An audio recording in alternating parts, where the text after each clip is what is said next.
One of the luxuries I associated with five-star hotels was nursing a couple of cold beers while I took a long, hot as I could bear soak in a bubble bath. Soon I was near submerged in scalding bubbly water, watching rivulets of condensation form on beer bottles nestling in an ice bucket positioned within easy reach. I awoke spitting bubbles. A knocking at the room door had fortunately for me disturbed my sleep. I shouted, "Who's there?" No response. I shouted again, this time in Korean. Still no answer. Who could this be? If it was Sergeant Kwok, he would announce himself, as would anyone in the hotel staff. If it was another bloody body part delivery, it was time for a change of hotel. I drew myself from the slippery tub, torn ribbons of weightless foam floating behind me as I plucked the heavy robe from the bathroom door.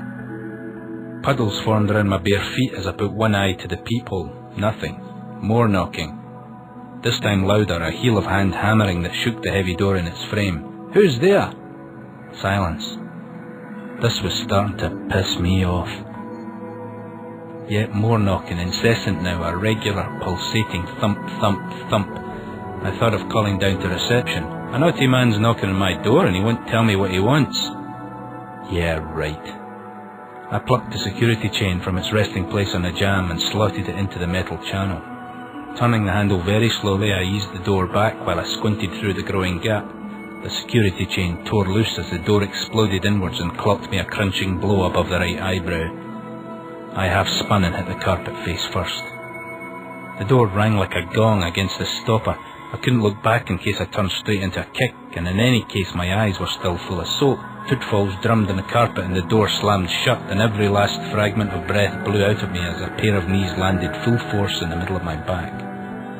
A wiry hand gripped my shoulder, turning me over into the attack, while another hand reached into the robe and took a firm grasp of my balls. Still gasping for breath, I brought an arm up to protect my face, but it was too late. Lungs empty and air sources cut off, I began to suffocate. The hand on my shoulder had moved to cover my mouth and nose, while the other hand tugged aggressively. Only when a tongue flicked against my teeth and I finally awoke to the taste of lipstick did I begin to understand.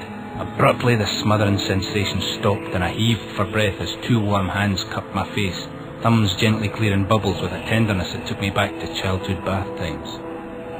At last I was able to open one eye and look straight into my attackers. Oregamani, eh? Long time since we did this, eh?